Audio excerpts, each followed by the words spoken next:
मेरा नाम डॉक्टर अंकित पोद्दार, मैं एक लैप्रोस्कोपिक पेडियाट्रिक सर्जन हूं मुंबई से। हमारे पास कुछ दिनों से कई सारे ऐसे पेशेंट आ रहे हैं कि जिन्होंने बाहर कहीं दूसरे हॉस्पिटल में हर्निया ऑपरेशन किया, मतलब कि इनवाइनल हर्निया रिपेयर बोल सकते हैं। और वो पेशेंट पिछले कहीं ना कहीं 1 साल से परेशान है। दूसरा पेशेंट था, वो पिछले 15-20 दिन से पहले ही उनका ऑपरेशन हुआ।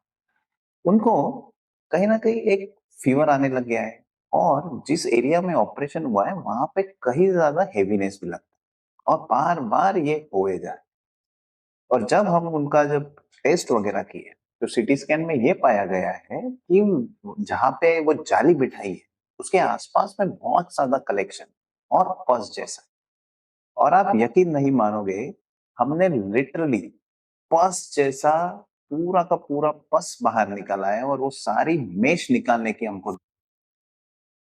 हमने ये सारी चीजें लेप्रोस्कोपी द्वारा करी। पेशेंट को जैसे ही हमने मेश निकाल दिया है, आप इस वीडियो में देख पाओगे कि कितना गंदी तरीके से पस जमा हुआ है जाली के आसपास।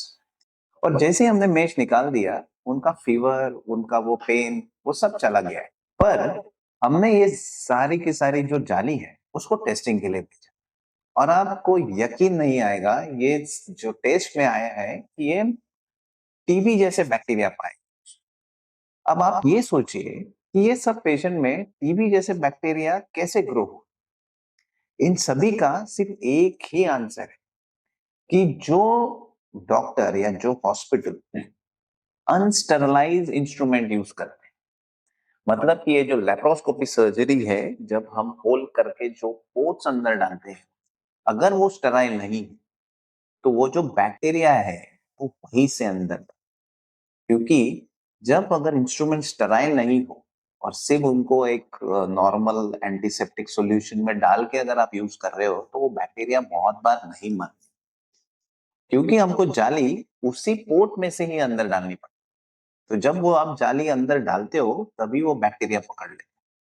इसीलिए विद इन फ्यू डेज जैसे ही आप जाली अंदर डालते हो, वो बैक्टीरिया वहां पे ग्रो होना चालू कर देते हो और वहां पे पस बना देते हैं। इसीलिए अगर आप भी अगर कोई सर्जरी प्लान कर रहे हो, तो आप देखिए कि वहाँ के इंस्ट्रूमेंट स्टेराइल है या नहीं, कौन सी कंडीशन में है, हाइजीनिक है या नहीं, क्योंकि ये सारी चीजें बहुत मैटर करती हैं।